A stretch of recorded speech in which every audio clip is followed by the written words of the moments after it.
back to another episode of the Healthy with Heartland podcast. My name's Justin. I am your host. We have a wonderful roundtable today for you. Our creative directors, as always, Simon and Shannon. Say hello. Good morning. Hi there. Good afternoon.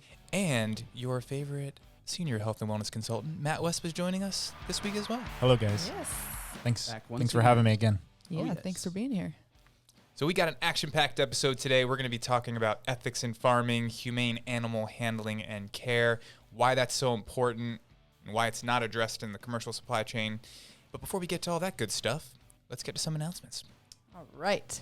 Welcome back, Heartland family. Only a few more days in the month of May. Make sure you take advantage of our reorder special. So if you're a customer, you can restock from home without the hassle. 4 cobia fillets with your order absolutely free. So take advantage of that in these last few days. If you have not already, there is one more day. Today is the last day to enter our Pitmaster giveaway. So please do that. We're going to have one lucky winner win a Pitmaster barbecue kit, which will be great just in time for summer. We'd also love to hear what is for dinner. If you are not a member of our foodie group, please make sure to do so. And if you're interested in hosting a spring or summer pop-up or a virtual Facebook event, definitely check that out. You can send us a message on Kat and Lindsay, or you can email us at marketing@heartlandfoods.com. And with that, let's get into the podcast. Yes. So we're going to be talking about humane animal handling today. Mm-hmm. So I think you have some stats to start us off here to kick it off. Yeah. So, I think what we wanted to kind of dive into a little bit at first, of course, humane care and treatment is super, super important. But what about, what these animals in this commodity feedlots and some of these things that we talk about on a weekly basis on the podcast here, corn, right? We always talk about corn, the big business of corn, what these animals are eating. So we thought it would be interesting to dive into a little bit about that. So if you don't eat corn, you're still going through a lot of it. If you drive to work, if you buy meats from the grocery store, if you enjoy a sweet treat every now and then, it involves some type of corn. It's typical in the Western lifestyle, Western diet, but that lifestyle involves a lot of corn. So if you are looking at ingredient labels and you see things that say natural flavors, a lot of times that has to do with them adding, corn. We talk a lot about corn syrup, things like that. But in terms of a commodity, corn is one of those things that, as we all know, is being overproduced. So, kind of what does that mean for farming and, for us as individuals trying to get these, good quality vegetables, and we want all these things to be produced, yet we're overproducing just this one commodity, which is corn. Mm-hmm. So I don't know if maybe you guys can talk a little bit about, the role that corn plays in the commodity food supply chain as it stands today. Man, corn's a big problem. Well, and soybean. Yes. And soybean. Yeah, that's another thing they mentioned. I think soybeans was the number 2 of all time, $22.3 billion in subsidies, and corn, I think, is number 4. So just to give a little context on that. Yeah. Well, there's so many different things that those agricultural products are used for. And it's not just feeding animals, right? It's byproducts that are produced from them that are used in everyday products that we have no idea. Soap, anything that could have a coating, right? Any sort of, as you mentioned, flavor additions, Yep. Natural flavors, flavor additions, all that type of stuff. And the production of those is big business. Big business. Yeah. Ethanol. Yep. For fuel, right? Mm-hmm. Which we've told this story, how the ecosystem's crazy. It doesn't stop with how they use the corn, and then it's how they sell the byproducts and how that moves its way back into the cattle industry and the dry distiller grains, all the things that come from the back end. Yeah, corn, big problem, because all we're doing, corn, soybeans, all this stuff, you're taking from the earth, and there's nothing regenerative about it, and then you go and displace it elsewhere. So, yeah. Yeah, it's stressful. And you think, like you guys are saying, corn is everywhere. You think about, like in Coke, you know what I mean? Like you have, there's corn in there, right? Corn syrup, like corn all those kind of things, starch. all kinds of sugars. Like you said, your gas tank, it's everywhere. Yeah. And they're getting a subsidy. Yep. To produce this. The U.S. government over time, basically there's a lot of areas where the subsidy money has been focused, and a huge has had a huge effect on the supply, the economy, all that stuff. And I think, like I mentioned earlier, like the public could benefit from having fruits, vegetables, things like that, when we're really spending the majority of the subsidies on this one crop, which is corn, right? Mm-hmm. Yeah. So I think we briefly touched on it before. It's the number 4 subsidized crop of all crops being produced. Number 2 is soybean, which you find in a lot of products. Number 5 is wheat, but still these are billions of dollars, that are being put towards this one crop. So it's just really crazy. Yeah. Currently, it says the level of subsidization corn can be exported globally below the cost of production. So when commodity prices are low, they basically call it agricultural dumping. And so they can actually like export it for a higher price than it even costs them to produce. So it's really hard for the people that are doing it the right way, right? Mm-hmm. For these farms that are not doing it the right way, you're using subsidies, or they're just feeding their animals corn. They can't even afford to like pay for the labor for the farms, because what they're getting for growing these crops is so little. Wow. Yeah. You know? So it's really sad. The subsidies are a big problem. I know it's a separate topic, but especially in the dairy industry, because we're consuming less and less of it, but the money in the subsidies is still coming in. Right. So it's literally our taxpayer dollars just fueling storage of stuff we don't need. Yep. Yeah. All the kind of crops that we're talking about, they virtually find their way into a lot of high processed, high calorie foods that aren't good for you. And then unfortunately, a lot of the lower socioeconomic part of the population is the one that's consuming those. So it's a huge problem. Yeah. And then what they try to tell you is the reason that these subsidies are even in place is because they're trying to save money, essentially, right? They're trying to, like, for you to be able to enjoy your snacks and those kind of things that you want, we have to be able to produce them at a certain price so that you can go out and then, purchase these things like your chips and your popcorn and those kind of things, right? So we have to be able to massively produce these things to be able to give them at that certain price. Mm-hmm. So I feel like that's part of it too, right? You're in that circle of just like,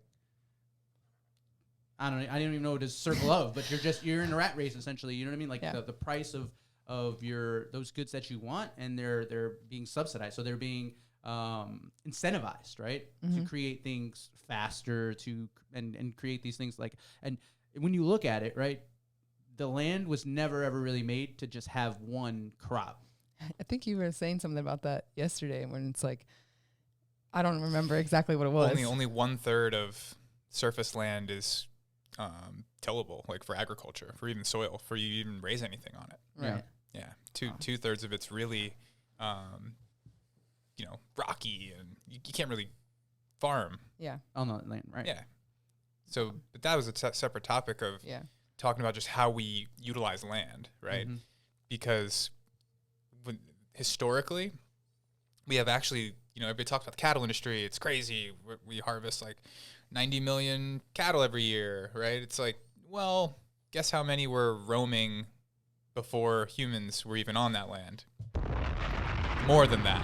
Yep. So it's not the cattle. It's industries segment things to create profits, right? Mm. There's no corn industry needed for beef. It's just not needed, right? The earth provides the grass. They roam on the grass. It's not that difficult. But right. Okay, well, how are we going to create a big business out of this? Okay, well, we'll put the cows in a lot, and then we'll create a corn business and separate the two, and now the cattle industry needs to buy the corn, and then boom, create a big business. Yep. And so I guess when you tie in corn to humane animal treatment, I mean, what are your guys' ideas on that? So like how does humane animal care and treatment affected by the use of corn? Matt, what do you think? Well, to get the animals to eat the corn, you have to control. So everything is about control and forcing what they want. Mm-hmm. So you have them in these pens or feedlots and giant troughs, and they're provided food, right? And it's sweet corn, it's tasty to the animals, so they're not like eating against their will, but they don't have choice, right? Yeah. So in that regard, it's inhumane. How they internalize that food and then create, right, energy, because they are animals. They do the same things we do, right? We eat calories and produce energy to be able to function properly as humans. Yeah. Right. They do the same thing. They're just molecular processes different. Right. And what they use that energy for.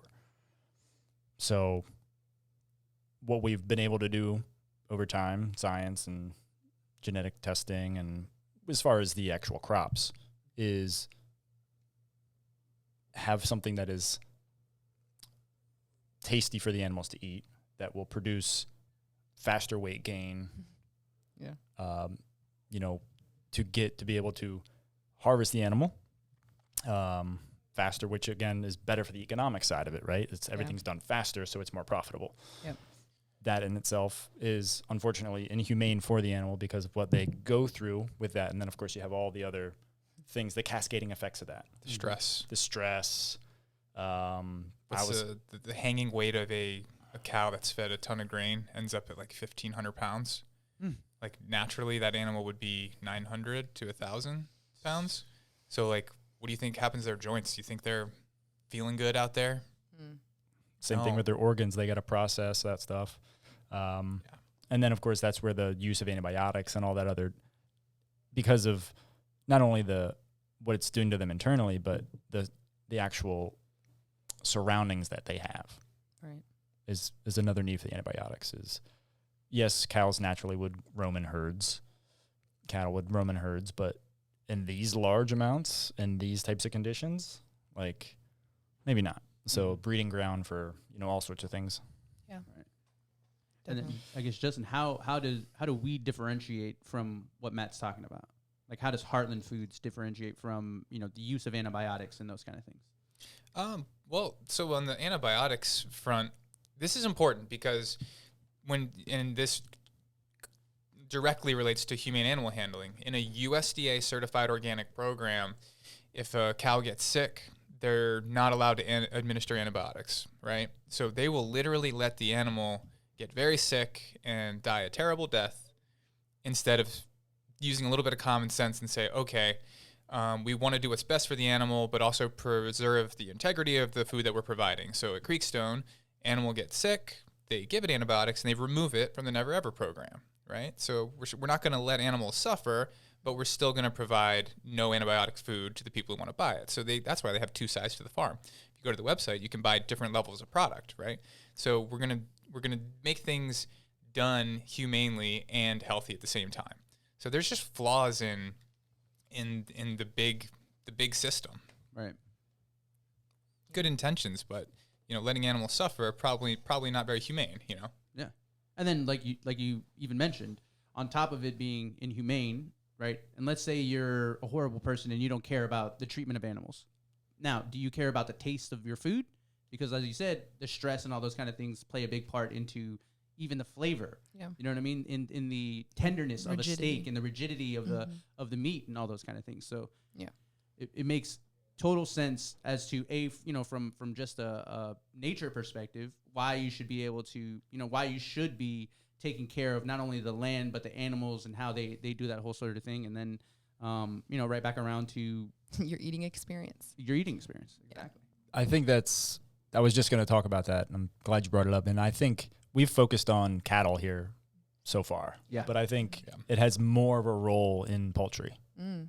The flavor, like the taste concept and the end result. I think it has what the animal is fed, how it's harvested, and like all the humane treatment of the animal has more of an effect on poultry, which is probably 30%, if not 50% of what American families, I think, consume weekly. The majority of their meals are going to be more chicken, poultry related as opposed to beef. You're right. Yep. Yeah.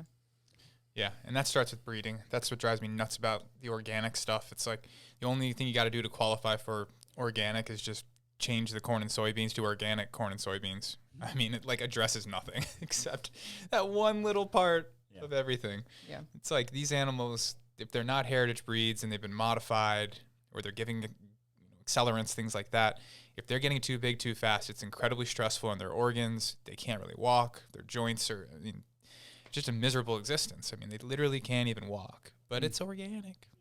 Right. They never see the light of day, but it's organic. Right. So Right. Cage free, free range, but can't walk. So yeah, the labeling and the marketing versus what's actually, happening, Right.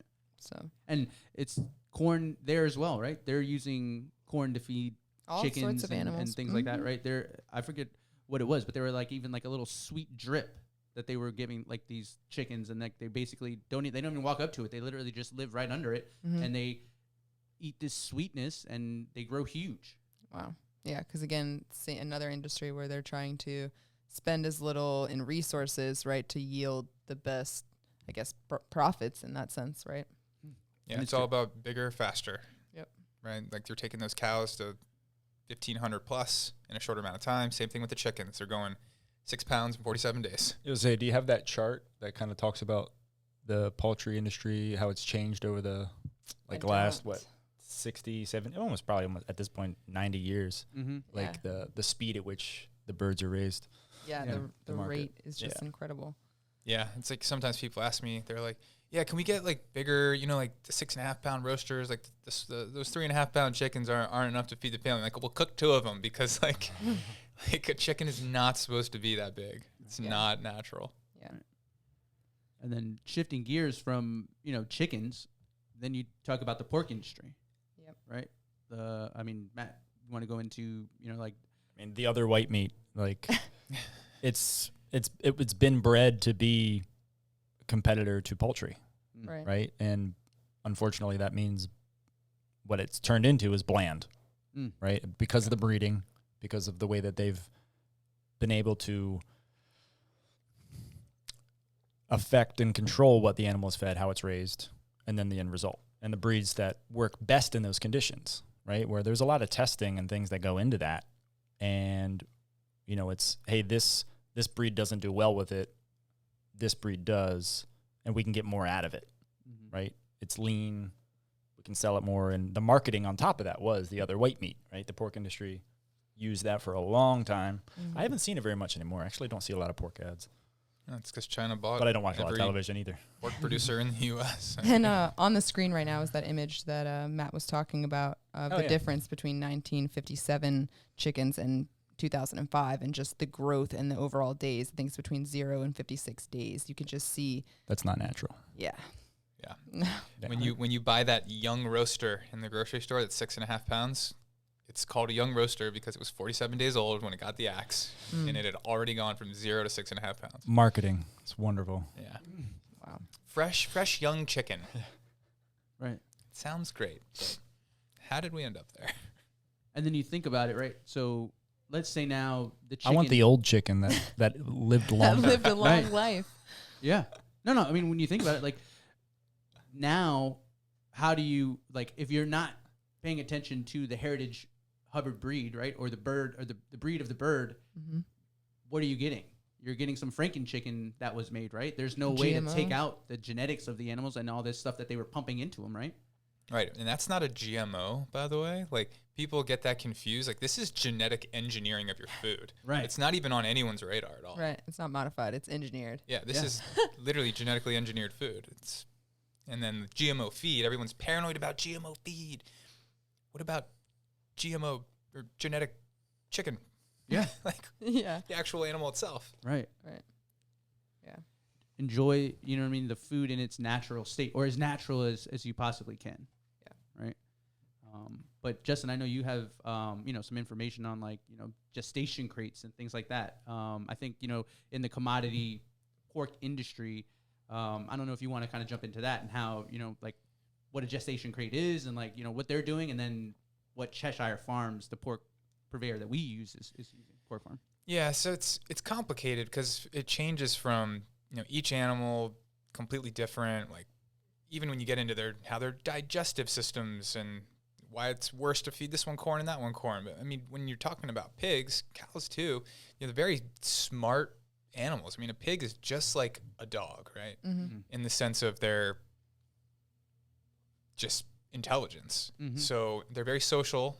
They like to run around and hang out with the other pigs and humans too, like whatever, other animals. And a gestation crate is basically the size of a pig. And that's what in the commercial, farming, what they do, it's not even farming. Yeah. They line them up in these crates, and that's their life. So imagine like you're a pig, or like your pet at home, your dog that you love so much, or whatever, is sitting there, and all they can do all day is lean their head down and eat. That's all they do. That's their whole life. Wow. It's a miserable existence. Yeah. And I just can't support it. Yeah. Wow. I mean, it sounds crazy. Yeah. Like I think people, maybe they're not turning a blind eye, but they're not educated on it. Mm-hmm. And if they were educated on these kind of things, like if you go into the grocery store and it said, hey, this pork, instead of it saying, oh, all Lived natural, in no 2 cubic chemicals, feet. it said, hey, this was raised in a gestation crate. Like, this is what's happening. This are the things that you're buying. Like that type of marketing where it's like, you know, it's the other side of it. Right. Yeah. And the reason why you're all stressed out all the time is because you're literally eating stress all day. Right. Cortisol ridden, just bad, all around bad. Yeah. Garbage. Like, it's horrible. And then I remember, you know, when I was growing up, we ate pork chops, pork tenderloin, and like very similar to the cutlets we have, right? And, you know, it was nothing against my mom's cooking. I ate every bit of it and loved it. And I was a picky eater. I was a picky eater when I was growing up. Very picky. Very simple. But when the pork, you know, like it was just, you know, it was dry, right? But it was the alternative to, instead of eating chicken a lot, right? So it was just kind of the mix and the variety of foods that we had. Yeah. And then when I started working here and I had our pork chops, and I was like, this stuff is good. like amazing. Yeah. Like nothing, you don't need to do anything to it. Right. And there is some aspect to how you prepare a pork chop or pork in general. And I think because, again, I'll go back to that other white meat, you know, all of that. It's kind of drilled in that you have to cook a pork chop to death. Otherwise, you're going to get sick if you eat it. Right. Yeah. Yeah. Cause that is just not true. And it's technically not all that true with poultry either. I ate chicken the other day that wasn't fully cooked. Full disclosure. Same. Did not get sick. I'm not eating raw chicken breast. I'm not just like pulling it out, you know, and like chewing on it, you know, like, but I'm just saying, like, I think the point you're making is all quality the food guidelines. Doesn't, yes. Right. All the guidelines, everything you're told about what makes something safe is to make this unsafe, terribly raised food safe. Yeah. Right. Yeah. Not coming at it from the different perspective of the farms, using the processes and the quality and the genetics of the animals, you know, doing the right things. It's a lot different of a result. Yeah. If it's clean, the rules are completely different. And we've had, luckily, the experience here is talking with the, you know, the farms that we work with, right? You know, and how they raise the passion that these people have for what they do is incredible. It really is. It's incredible, and it shows through in the product. And I mean, that's what you want out of anything that you do, or a company that you work with, or a product that you use, is you want to have that passion behind the, you know, the people that are producing it, whatever it is. Yeah, absolutely. 100%. I think we talk about it a lot, right, on the podcast. It's like supporting those people who are doing those things the right way, or like when you do find a product that really meets those needs and you're educated on, you know, all these different topics, and you're just like we all are blown away by it. It only makes it right to support those farmers, those businesses, those, you know, those communities of people. And it feels good. Yeah. You know what I mean? Like, it tastes good and it feels good. There's no other way to say it, right? Doing the right thing feels good. Yeah. Like supporting the farms that are doing it the right way. You know what I mean? Matt says the key word, like the passion. When you find somebody passionate about doing the right thing, doing it the right way, why wouldn't you want to support them? Yeah. Right? Why, like, what else is there? Like, I know there's haters, but I'm just saying, like, after that, like, why not? Why wouldn't you want to support people that are doing the right things, humanely treating the animals the right way? Right. It contributes to what you're eating. I mean, it's so deep too. Like, I love that Matt Meyer's been doing all those live videos lately from the farm.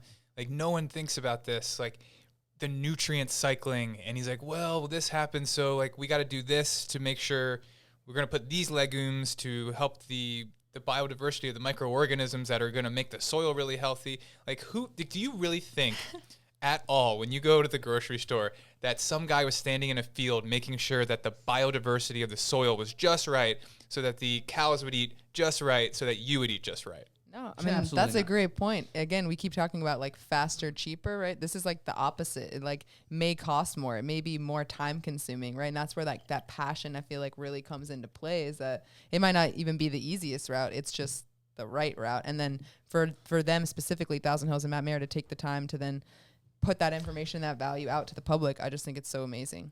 I want to talk about this passion thing because I'm feeling I'm going to go on a rant here for a little bit. Let's do it.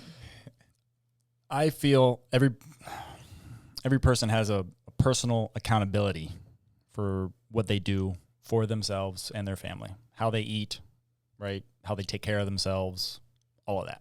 For sure. With the understanding as well that they have their own stuff that they got to focus on. They have their own jobs, their own careers, their own everything. So I love food, love nutrition, love wellness. I take time and focus on it and learn and educate myself. I don't expect everybody to put the same amount of time into it that I do.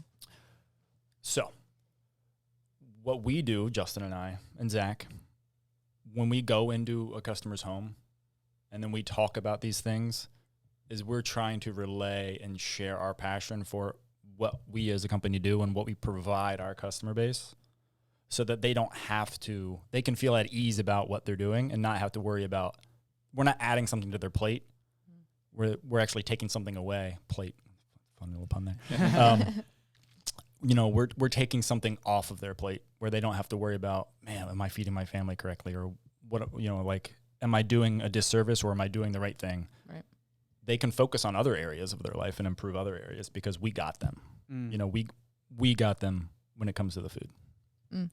That's well said. Yep. We got your back. I think we can end this, right? Just based on that. I think we should probably drop the mic just about now. That's a great point, though. I never really thought about it like that. It's like you get a realtor because, like, that's not your expertise, right? Yep. Nobody gets, like, a food shopper or, like, Liaison. a food liaison. Yeah. That's what we do. And the grocery store is not the professional. They're not your friend either. They are not the professional to point you in the right direction. Definitely. Yep. Mind you, the grocery store is not sending you someone to possibly educate you and that is passionate about the food that they are eating and passing that along forward to you, right? You're going into the grocery store blind. Yep. With no one there. You're on your own. Right.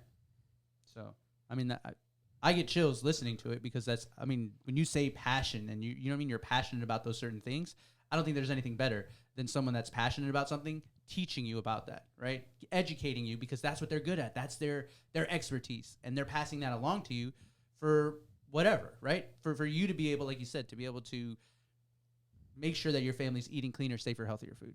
Yep. I mean, More conveniently. Yep. I mean, The whole 9 yards. all of it. Yep. All of it.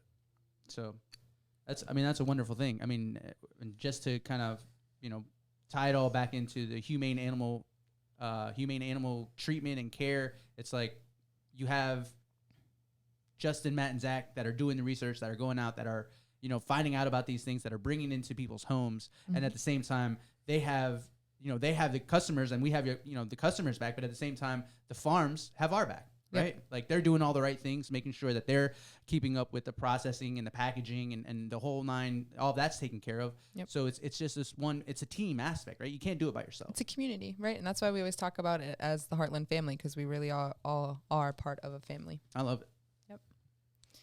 Well, awesome. This was great info. We appreciate everyone for tuning in. If you have not, make sure that you go ahead and submit a recipe to win our Pitmaster giveaway, which we'll be announcing tomorrow. And we will be back next week with another exciting episode of the podcast. And with that, Justin and Matt, thank you so much for joining us. Justin, you can go ahead and send us off. Oh, should we reveal who it is? What, next week? Yeah. Yeah, it's my buddy Cliff Brooks is going to be on. Don't miss next week's episode. Cliff is fire, so you'll enjoy it. 12 p.m. sharp. All right. Yeah. So with that being said, thanks for joining us for this episode. We'll be back next Thursday, 12 o'clock, right? That's the time. Yep. 12 o'clock. And until then, stay healthy with Heartland.